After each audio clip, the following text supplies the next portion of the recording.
আল্লাহ নবী সাল্লাল্লাহু আলাইহি সাল্লাম বলেন, ইউসবিহুর রাজুলু মুমিনান ওয়া ইউমসি কাফিরা। সকালবেলা একজন ব্যক্তি থাকবে মুমিন, সন্ধ্যা হতে হতেই হয়ে যাবে কাফির। ওয়া ইউমসি মুমিনান ওয়া ইউসবিহু কাফিরা। সন্ধ্যায় ছিল মুমিন, সকাল হতে হতেই হয়ে যাবে কাফির। মানে সকাল বিকাল পাল্টে যাবে। ইয়াবিউ দীনাহু বিআরাদিম মিনাদ দুনিয়া। দুনিয়ার সামান্য কিছু পাওয়ার আশায় দিনকে বিক্রি করে দেবে। আসলে এটা যেমন একটা বিষয় যে ফিতনা, বিভিন্ন মুখী বহু রকমের প্রচারণা, বহু কিছু, এর কারণে নেক আমলের সুযোগ মিলবে না। একটা মাহফিলে আপনারা লম্বা সময় ওয়াজ শুনে বহু সুবহানাল্লাহ, আলহামদুলিল্লাহ, আল্লাহু আকবার বলতে পারতেন, এগুলোতে নেকি আসত। হতে পারে আর এই সুযোগ মিলল না। তাইলে এরকম নেক আমলের সুযোগ যার হাতে যখন আছে, যতটুকু, ততক্ষণ বলতে থাকে। আমার সবাই জিজ্ঞাসা করতেছে যে হুজুর মাহফিল সামনের গুলা চলবে না। আমি যতক্ষণ আল্লাহর কথা বলতে পারি অতক্ষণ বলতে হবে। যেই মিনিটে বলতে পারলাম ওইটাই লাভ। 1 মিনিটে লাভ, 10 সেকেন্ডে লাভ। সুবহানাল্লাহ একবার বললে লাভ। একবার বললে কি বলেন? সুবহানাল্লাহ একবার বললে আল্লাহ নবী সাল্লাল্লাহু আলাইহি ওয়াসাল্লাম বলেন, নাখলাতুন ফিল জান্নাহ, জান্নাতের মধ্যে ওই ব্যক্তির জন্য একটা খেজুরের গাছ লাগানো। তাহলে সুবহানাল্লাহ একবার বললে 1 মিনিট লাগে না, 10 সেকেন্ডও লাগে, 10 সেকেন্ডও লাগে। এতেই আমার আমল নামার মধ্যে একটা খেজুর গাছ জান্নাতে রোপণ হয়। আরেক হাদিসে আছে আল্লাহ নবী সাল্লাল্লাহু আলাইহি সাল্লাম বলেন, সুবহানাল্লাহ আ'যামু মিন উহুদ। একবার সুবহানাল্লাহ বললে উহুদ পাহাড়ের চাইতে ভারী নেকি দেওয়া হয়। তাইলে একবার বলাতে তাহলে বুঝা গেল মুমিনের 1 সেকেন্ডের আমলের মধ্যেও লাভ। যেটা লাভ আইলো না আমার, আমি একবার বললাম আমার উহুদ পাহাড়ের চাইতে ভারী নেকি হলো। তাহলে একবার 1 সেকেন্ড বলতে পারেন, মুমিনের সেকেন্ডে নেকি। যদি সে চিন্তা করে, কামাই করতে জানে, চালাক হয়, সে সেকেন্ডে রোজগার করতে পারে, পলকে রোজগার করতে পারে। আল্লাহ তাআলা বলছে, বান্দা আমি তো এটাই চাইছিলাম, তোমরা তো বুঝলা না। আমাকে ডাকতে বলছি, আমি হাঁটতে হাঁটতে, চলতে চলতে, উঠতে উঠতে, বসতে বসতে, তোমরা গুরুত্বই দিলা, এটা বুঝলাই না। এজন্য আমি বলতেছিলাম বাজান, আল্লাহর কথা বলা, আল্লাহর কথা শোনা, এইটার তৌফিক পাওয়া আল্লাহর পক্ষ থেকে, সুযোগ পাওয়া, এটাও অনেক বড় নেয়ামত। এজন্য আজকে যে বসতে পারছেন, এখন যে বসতে পারছেন, এখনই ফিকির করবেন যে আসলে নেক আমল কদ্দুর হইছে। ওয়াল তানজুর নাফসুম মা কদ্দামাত লিগাত। আল্লাহ বলেন, ঈমানদার তোমরা প্রত্যেকেই লক্ষ্য করো আগামীকাল কিয়ামত, আর এর জন্য আজ তুমি কি পাঠাইছো। কিয়ামত কোন দিন? আগামীকাল। এই কথার 3 তাফসীর, এই কথার 3টা ব্যাখ্যা। 1 নাম্বার হলো আখিরাতের তুলনায়, পরকালের তুলনায় গোটা পৃথিবীর হায়াতটা একদিন। গোটা পৃথিবীর সময়সীমাটা কয়দিন?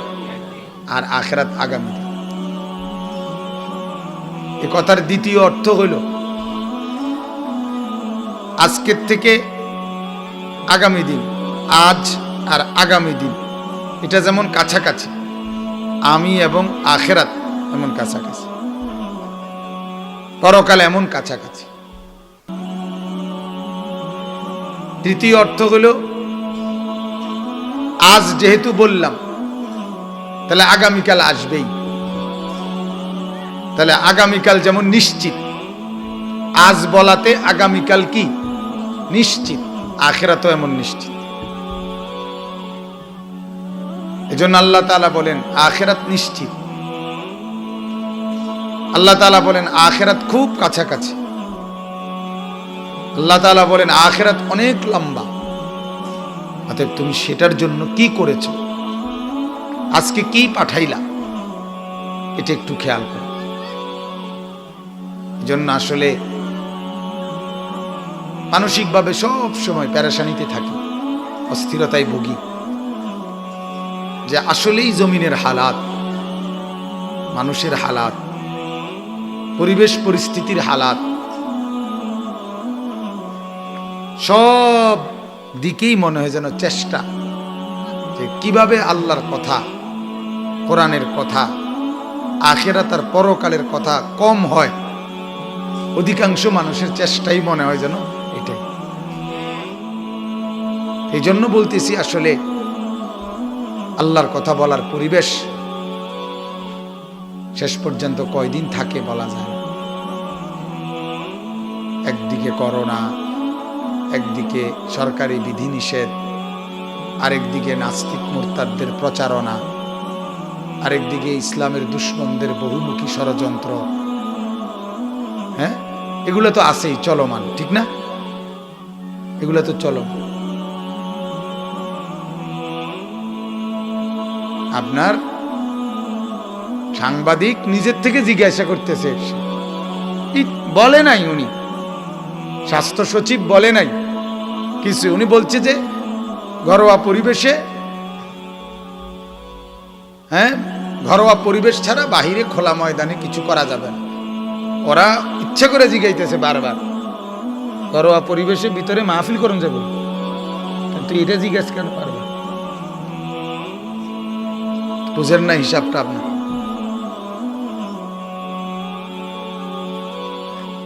অর্থাৎ সবার অ্যালার্জি কি নিয়ে, এটা নিয়ে। আল্লাহর কথা কম হোক, আখিরাতের কথা কম হোক, পরকালের কথাটাই শুধু কম হোক, সবার অ্যালার্জি এটা, ঝামেলা শুধু এটাই। মহিলারা পুরা কাপড় খুলতে পারতেছে না শুধু এই হুজুরগুর জ্বালায়। কথা বুঝছেন না? কথা সুদখোর, ঘুষখোর, পুরাপুরি একের খোলা মাঝ রাস্তায় সুদের দোয়ান দিতে পারতেছে না শুধু এই হুজুরগো জ্বালায়। ফেন্সিখোর, বাবাখোর, ডাইলখোর খোলামেলা বিক্রি করতে পারতেছে না ইয়াবা, শুধু এই হুজুর মসজিদ মাদ্রাসা এখনো এগুলোর জ্বালাতনের কারণে। এগুলা যদি না থাকতো তাহলে একদম খোলামেলা ওপেন করতে পারত। ইউরোপ আমেরিকাতে যৌন স্বাধীনতা open, open sex, free sex, অর্থাৎ অবাধ যৌন স্বাধীনতা। ইউরোপের একটা দেশে আমি নিজে পত্রিকায় পড়ছি, সমুদ্রের পাড়ে সমুদ্রে স্নান, সূর্যের আলো উঠলে সম্পূর্ণ বিবস্ত্র হয়ে নারী পুরুষ একেবারে উলঙ্গ হয়ে সূর্য স্নান করে। এটা মানে সূর্যের তাপে শরীর কিছুক্ষণ তাপ নিয়ে এরপরে গোসল করে। তো ওই দেশে আপনার কিছু ভদ্রলোক, যদিও কাফের, একটু বিবেকবান হয়তো, ওরা একটু প্রতিবাদ করছে যে এটা একবারে বেশি নগ্নতা দেখা যায়, এইভাবে সমুদ্রের পারে এইভাবে একেবারে কাপড় চোপড় ফুল নারী পুরুষ খুলে ফেলা, এটা বেশি অসভ্যতা দেখা যায়। এটা একটু কি করা উচিত, নিয়ন্ত্রণ করা উচিত। পত্রিকায় আসছে যে, আরে আমি পড়ছি পত্রিকা, পত্রিকা আসছে যে ওই নারীরা, ওই পুরুষরা ওই দেশের রাজধানীর প্রধান সড়কে সম্পূর্ণ বিবস্ত্র হয়ে তারা প্রতিবাদ মিছিল করছে যে এটা আমাদের অধিকার, এটা ব্যক্তি স্বাধীনতা, এখানে কেউ কিছু বলার অধিকার দিল কে? বুঝেন নাই কথা? এই হলো তাদের মানসিকতা।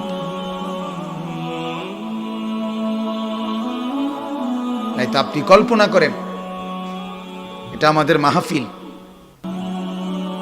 কিন্তু এখানেও যদি উপযুক্ত মেয়েরা এই পরিমাণ আসতে একটু লজ্জাবোধ না করে, তো এদের মানসিকতাটা কোথায়?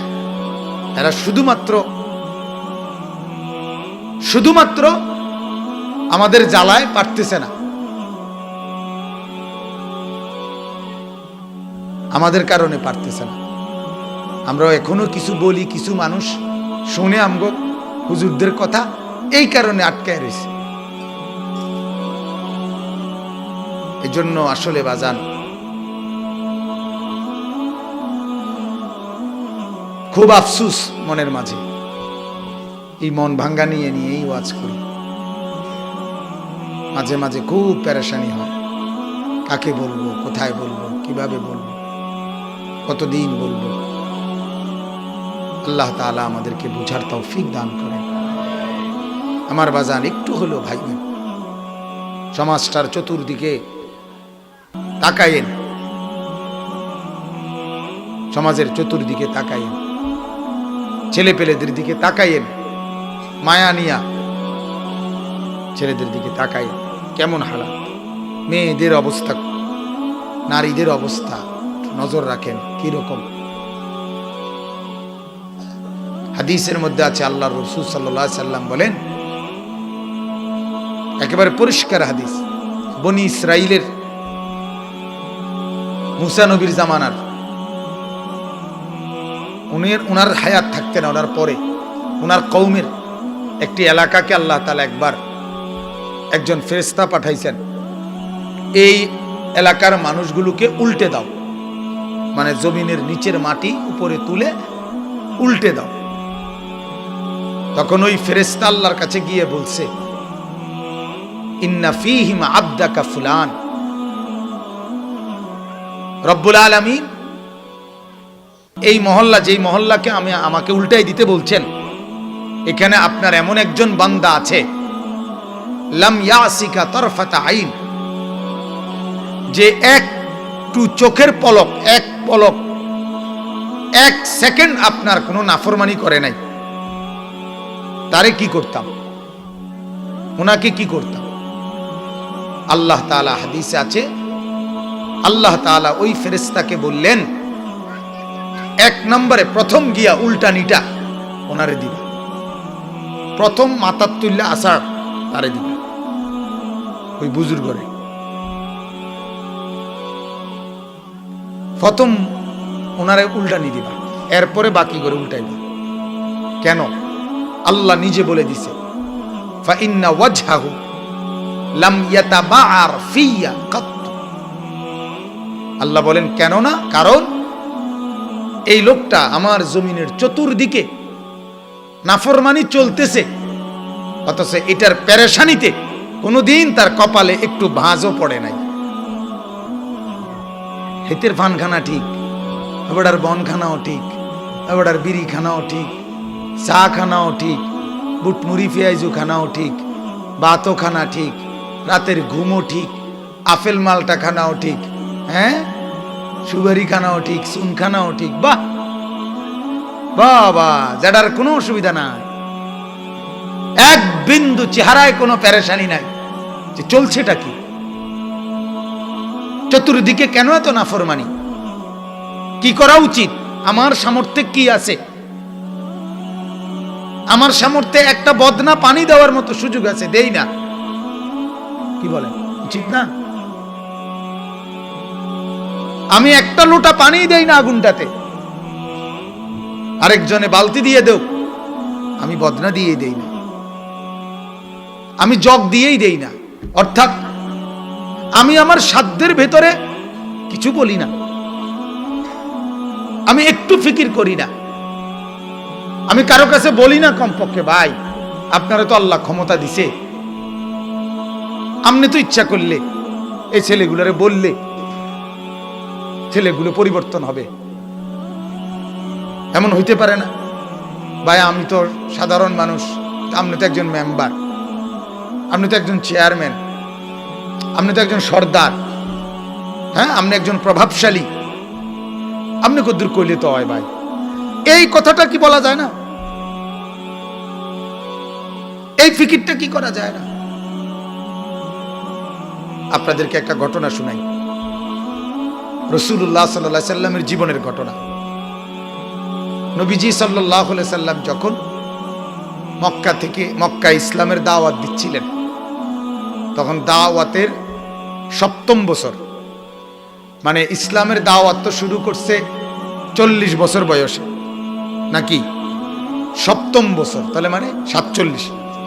৭ম বছর মক্কার কুরাইশরা, কাফেররা সিদ্ধান্ত নিয়ে আল্লাহর নবী সাল্লাল্লাহু আলাইহি সাল্লাম এবং তার অনুসারী যারা ওনার সাথে, তাদেরকে বয়কট করছে।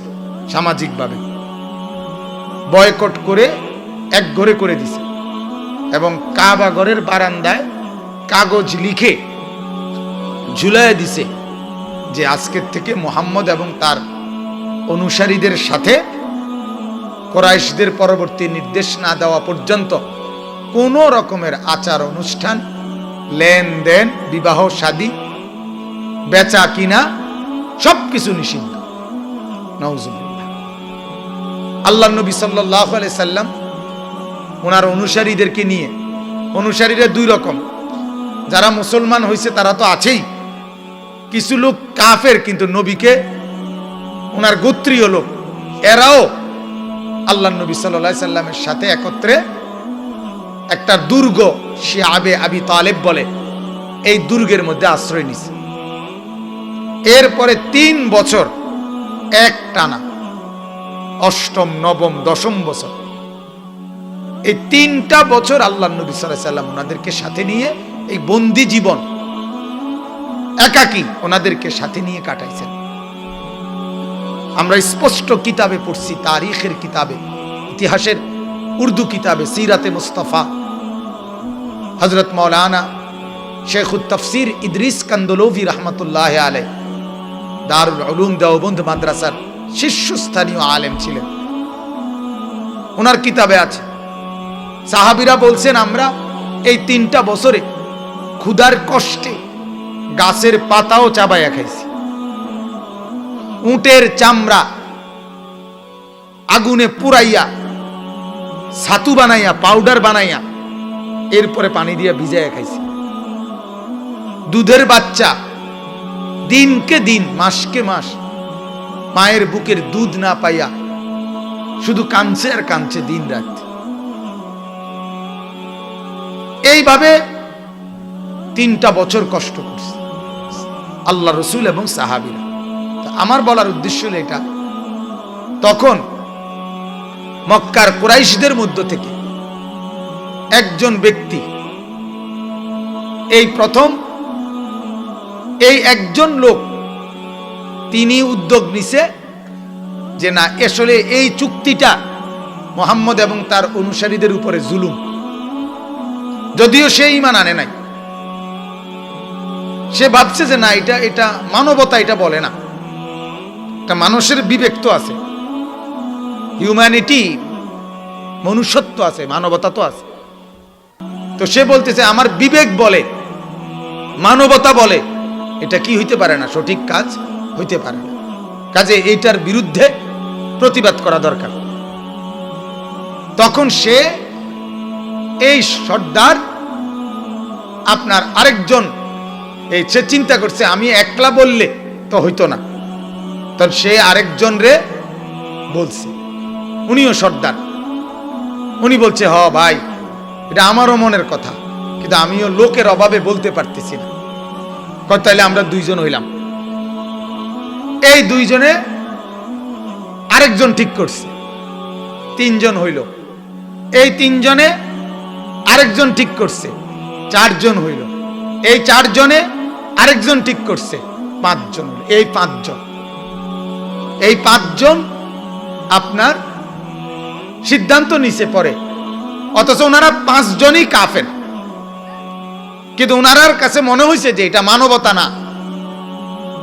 আজকে 3টা বছর মোহাম্মদ তার অনুসারী লোকগুলো নিয়ে দুকে দুকে মরতেছে, এটা ইনসাফ হইতে পারে না, মনুষ্যত্ব হইতে পারে না। পরের দিন আপনার যখন মক্কার কুরাইশরা এরকম মিটিংয়ে বসছে, কথাবার্তির দারুন না দোয়াতে, ভাইয়া এদিক সেদিক তাকায়েন না, এদিকে তাকান, ডানে বামে তাকায়েন না, অনুরোধ করলাম। অল্প একটু সময় বয়ান করা, এদিক সেদিক অমনোযোগী হইলে এরপরে দেখবেন টাইম শেষ, আপনারা বাইল হইতে হইতে আমার টাইম শেষ। তো এই কারণে বলতেছি যে এই 5 জনের নিয়ত আগের থেকে প্ল্যান করে নিছে যে কালকে আমরা মিটিংয়ে, মানে ওই পরামর্শ সভায় বৌমু আলগা আলগা, একসাথে না, এখানে একজন হেনে একজন হেনে একজন, মানে সরায় সরায় বসবো আর কি আমরা, আলগা আলগা, যাতে একজন একসাথে বইছি এটা যাতে বোঝা না যায়। তো 5 জন বসছে 5 খান দিয়া, আবুল বাখতারি, আবুল আসওয়াদ, এরকম আরো কি কি নাম যেন। তো প্রথম একজন কথা উঠাইছে পরের দিন আর কি মিটিংয়ে, যে দেখুন সবার কাছে আমার একটা প্রস্তাব, এটা আমার একটা মনের কথা, আমার ব্যক্তিগত অভিমত, মুহাম্মদের সাথে এবং তার অনুসারীদের সাথে এই আচরণটা ঠিক হইতেছে না, এটা একটা অন্যায় আচরণ হচ্ছে, এটা আসলে উচিত হচ্ছে না। আমাদের কুরাইশদেরও তো একটা ইজ্জত আছে, একজন মানুষের সাথে বিরোধিতা কি এভাবে হয়নি, এরকম একটা কথা বলছে। সাথে সাথে ওই আরেকজন আরেক কোনা দিয়া উনি দাঁড়াইয়া বলছে, তুমি কথাটা কইয়া লাইলা, কথাটা তো আমারও মনে আইছিল, আমিও কইলাম, হইলে এরকম একটা কথা আমিও আজকে কয়টা দিন ধরে কমু কমু কইয়া ভাবছিলাম, যে তুমি কওনে, আমারও মনে আইছে যে না আমিও কন দরকার কথাটা। এরপরে উনিও বলছে, হ্যাঁ আমারও কথা, এটা আসলে ঠিক হইতেছে। আরেকজনে বলছে, আরেকজনে বলছে, আরেকজনে, কয়জন হলো? 5 জনে যখন বলছে, পুরা মজমার মধ্যে একটা সুরগুল উঠে গেছে। আরো লোকজনেও না আসলে কথাটা ভাবা দরকার। আবু জেহেল তো বড় বিচক্ষণ ছিল, কিতাবে আছে আবু জেহেল 5 জনের চেহারার দিকে তাকাইয়াই বলছে যে আল্লাহর কসম এগুলো আগের পরিকল্পিত। এটা কিতাবে আছে। মাহে বড় নেতা না, নেতার তো একটা কি থাকে, গুণ থাকে না, নেতা তো নেতাই হয়। তো কয়েকটা মনে হইতেছে কি পূর্ব পরিকল্পিত, তোমরা আসলে নাইলে এক সুরের কথা। কিন্তু এটা বলার পরেও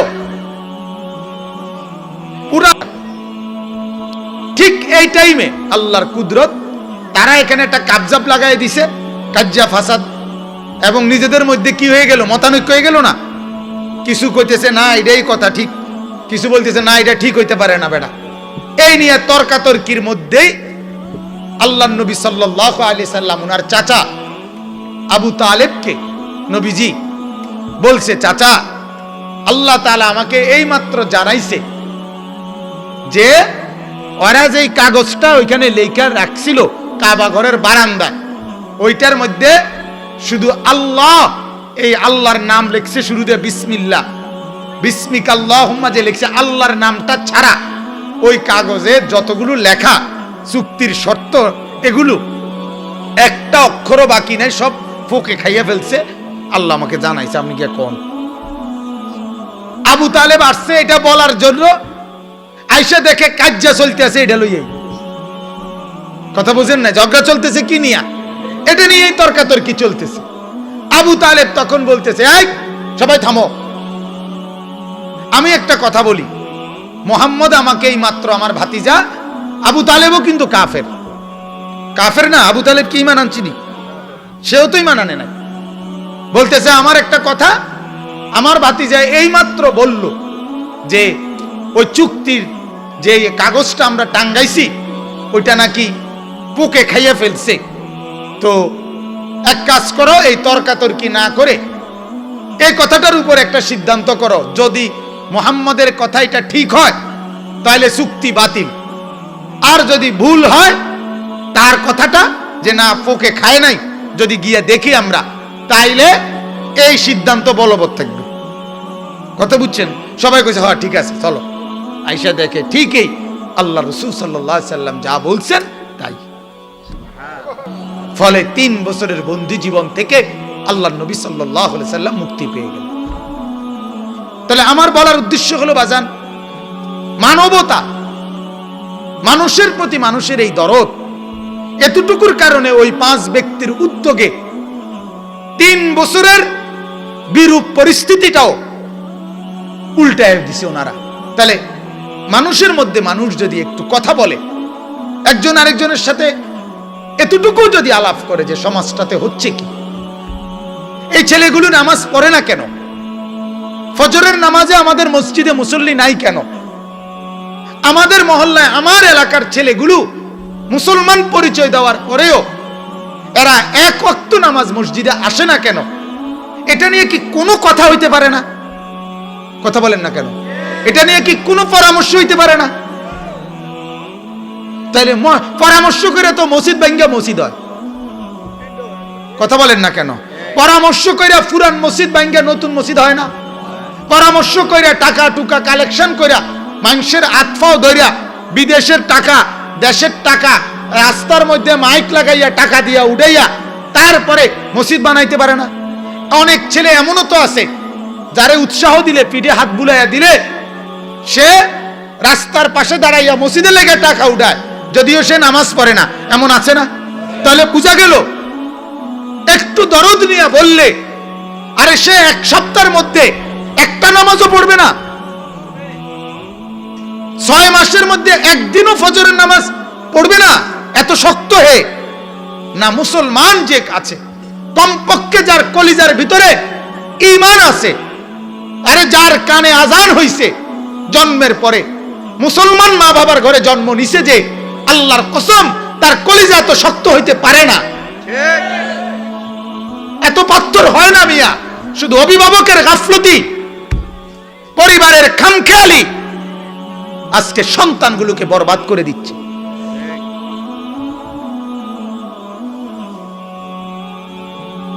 এটা হলো মেন সমস্যা।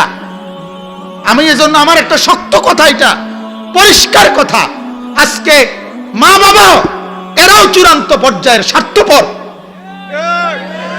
এগুলো স্বার্থপর। এগুলোর কথা হইল শুধু ভাত তরকারির বুঝ হইতে হইব। আমার চাকরি করবি, নয় দোকানদারি করবি, নয় ব্যবসা করবি, নয় বিদেশ যাবি, নয় টাকা কামাইবি, টাকা দরকার, যেমনে করস করস। মা বাপের বুঝ হইল এটা, আমার টেয়ার বুঝ হইলে হইছে, টাকার বুঝ হইলে হইছে। টাকা দরকার আমার, তোর চরিত্র থাকুক বা না থাকুক, তোর আখিরাত থাকুক বা না থাকুক, আমার টাকা দরকার। কিন্তু আল্লাহর কসম আমি স্পষ্ট বলি, আমার স্পষ্ট মনে আছে আমার বাবা বলছে যে ফুত আমার টাকা দরকার নাই, আমার পড়া দরকার। আমার মা বলছে আমার টাকা দরকার নাই, আমার পড়া দরকার। মায়ের চোখের পানি, বাবার কঠোর শাসন, দুইটা মিলছে। আল্লাহ তাআলা 5 ভাই, আমরা 5 ভাই আলেমে দ্বীন হইছে আলহামদুলিল্লাহ। দুটোটাই ছিল, মার চোখের পানি, বাবার কঠোর শাসন। আমি জীবনে একবার, শুধু আমার পড়ালেখার হায়াতে আমি একবার বলছিলাম আব্বারে, শুধু আব্বা আমি এই মাদ্রাসায় পড়তাম না, একটা মাদ্রাসার ব্যাপারে, মানে মাদ্রাসার তো ফরুম কিন্তু এটা পড়তাম না। কথাটা বুঝছেন না? আমার আব্বা স্পষ্ট আমার মনে আছে, আমার আব্বা বলছে পরের বেলা ভাত আমার ঘরে আর খাইও না, পরের লোকমা ভাত আমার ঘরে খাইও না, আমার ঘরের ভাত একদম নিষেধ করে দিলাম, বাইরে এখনই বাইরে, যেখানে গিয়া ভাত মিলে হেনে খাও, তোমার কামাই করে তুমি যেটা মনে করে রাখো, বাইরে। পরে সুন্দর করে মাদ্রাসা গেছি, কথা বুঝছেন? বাবার কঠোর শাসন ছিল, পরের লোকমা ভাত নিষেধ করে দিয়েছে যে ভাত খাইও না ঘরে আমার। আর আজকে 8 বছরের বাচ্চাটা, 10 বছরের বাচ্চা, 10 বছরের একটা বাচ্চার উপরও কি মুসলমানের কোনো কন্ট্রোল নাই? ক্লাস 8-এ পড়েন না একটা ছেলের উপরে মা বাবার কোনো নিয়ন্ত্রণ নাই? কথা বলেন না কেন? তাহলে ওই ছেলেটাকে একটাবার বলে না কেন যে তুই নামাজ পড়বি কোন দিন? বলেন মিয়া, কেন এত ডাকাত হয়ে গেলাম? কেন এত পাষাণ হয়ে গেলাম? হায় হায় হায় হায়, আহারে মুসলমান, এতগুলো ছেলে এই দোকানগুলোর মধ্যে যে আড্ডা দিচ্ছে, এগুলো মাগরিবের নামাজ পড়ছে? আমি তো মাগরিবের, আমার বয়ান এখানে মাগরিবের নামাজের পরে আবু বকর ভাইয়ের সাথে আমি কথা বলছি, মৌলানা আবু বকরের সাথে। এরপরে আমি জামাত পড়ে ওই যে আব্দুল মজিদ কলেজের গেটের সাথে একটা ছোট্ট মসজিদ আছে, টিনের ঘরের একটা মসজিদ, ওইখানে জামাত পড়ে আবার টান দিয়ে আইসা তো এনে বয়ানে ঢুকছি।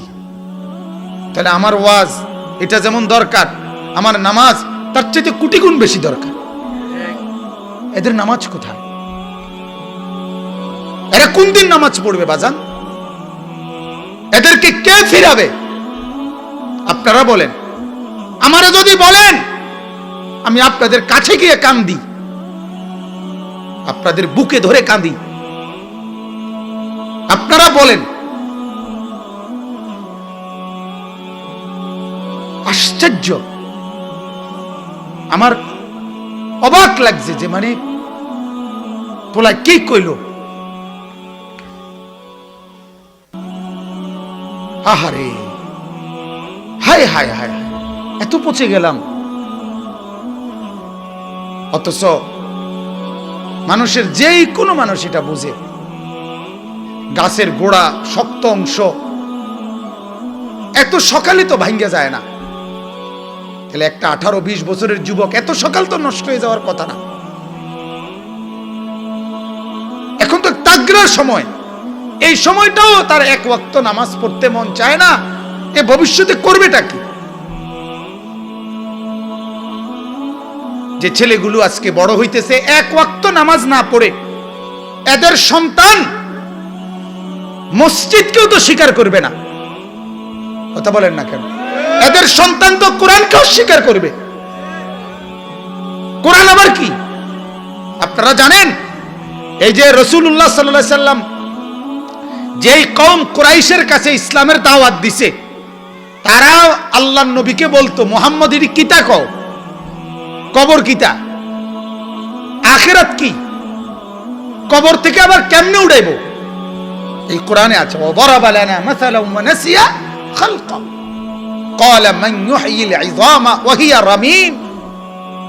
মক্কার কুরাইশের এক কাফের বলতে নবীকে, মুহাম্মদ যেই হাড্ডি গুঁড়া হইয়া পাউডার পাউডার হয়ে গেছে, মাটির সাথে মিশে গেছে, এটারে তোমার খোদায় কেমনে উড়াইবো? তার মানে এরা আখিরাত চিনতেছে না। কথাটা আমার বুঝছেন? এরা পরকাল চিনতেছে না, এরা কবর বুঝতেছে না। অথচ এই কথাটা যারা বলতেছে, আমার কথাটা বুঝছেন তো? একজন হইলে একজনই বুঝেন। এই কথাটা যারা বলতেছে, যে কি বলতেছো মুহাম্মদ, কবর কিতা, হাসর কি, পরকাল কি, আখিরাত কি, আল্লাহর কসম, এরা এই যে এরা বলছে, এরা কিন্তু ইব্রাহিম এবং ইসমাইল দুইজন নবীর বংশধর। এদের পূর্বপুরুষ নবী।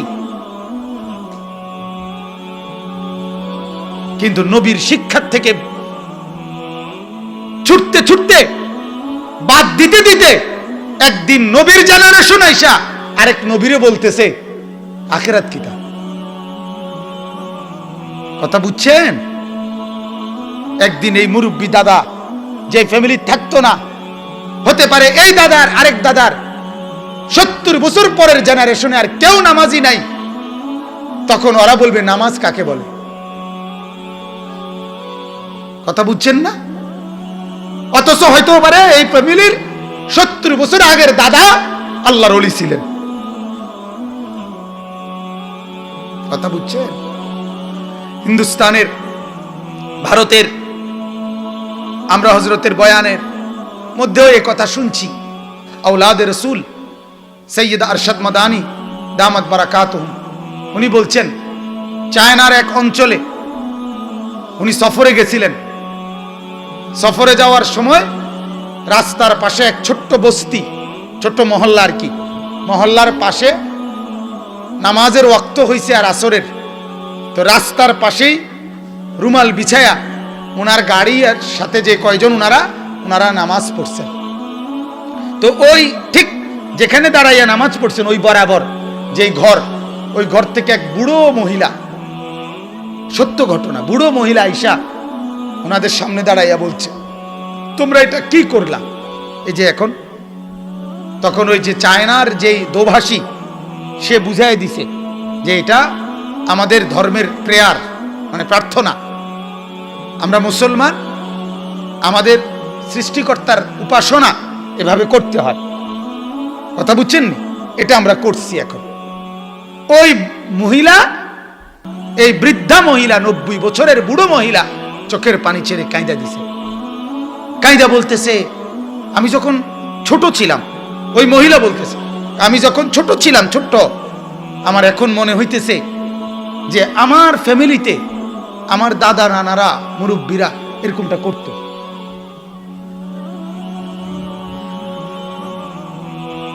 এরকমটা করত। আচ্ছা, তোমাদের এটা দেখে আমার ওই স্মৃতি মনে হয়েছে। কথা বুঝছে? অর্থাৎ আজ থেকে 70 বছর আগের পূর্বপুরুষ মুসলমান ছিল, 70 বছর পরে ঈমান ইসলাম হারাইয়া নিজেদের পরিচয় আর জানেন। আমার অনুরোধ বাজান, আমার অনুরোধ, আপনারা আপনাদের ফ্যামিলি এভাবে ছেড়ে যায়েন না। ওরা ইসলাম ভুলে যাবে, ওরা একদিন চিনবে না কোরআন কাকে বলে, একদিন ভুলেই যাবে, চিনবে না।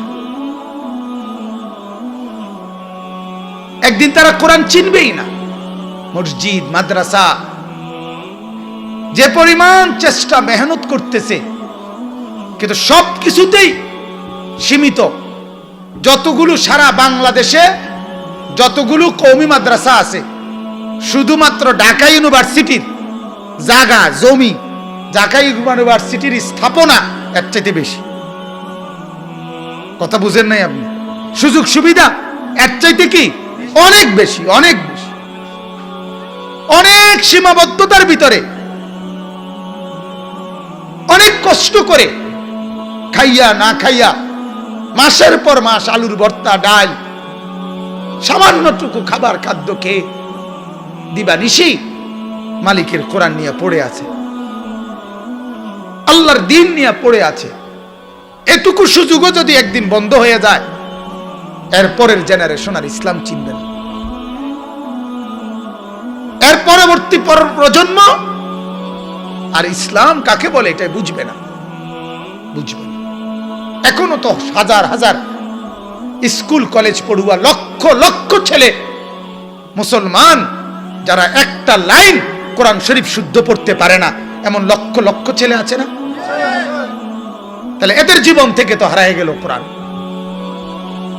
এরা তো আর জীবনে কোনোদিন আল্লাহর কোরআন শুদ্ধ পড়তে পারলো না, আর না পড়ার কোনো আফসোসও শিখলো না, না পড়ার কোনো বেদনাও নাই, না পারার কোনো অনুশোচনাও নাই, না পারার কারণে কোনো বিব্রত, লজ্জিত এটাও তো নাই,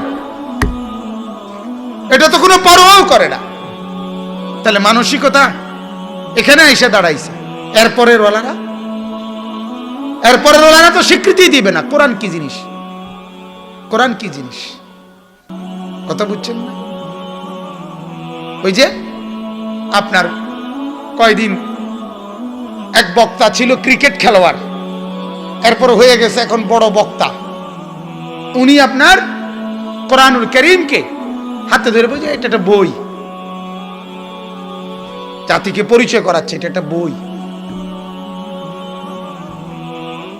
কথা বুঝছেন? ইত্তাখাযান নাস রুউসান জুহালান, আল্লাহর নবী বলছে আখিরি জামানায় মানুষ মূর্খ নাদান ওদেরকে নিজেদের নেতা বানাবে। নাউজুবিল্লাহ। আল্লাহ আমাদেরকে মাফ করে দেন। এজন্য আমার বাপ, আসলে আমি আমার মনের ব্যথার থেকে এই কথাগুলো বললাম, কাউরে কষ্ট দেওয়া না, শুধু এই একটি মাহফিল নিয়ে কোনো মাথা ব্যথা না। কিন্তু আমি আপনাদের কাছে অনুরোধ করছি, আপনারা যারা বসছেন, ছেলেরা যারা তোমরা মাশাআল্লাহ এখন আইসা বসছো, তোমাদের কাছে অনুরোধ বাজান, ওয়াজ মাহফিলের দিন আল্লাহর কোরআন যেখানে হয় সেদিন তুমি এই দোকানপাটে হাঁটো না। সেদিনের এই বুট, সেদিনের বাদাম প্রয়োজনে না খাও, ওই দিনের চটপুটি না খাও। কারণ আল্লাহর কোরআন একটা দিন, একটা ঘন্টা পুরা বন্ধু বান্ধব দুনিয়াবি ব্যস্ততার থেকে আলাদা হয়ে আল্লাহর কোরআনের কথা একটু শোনো, তাহলে ফায়দা হবে, কলিজায় নূর আসবে।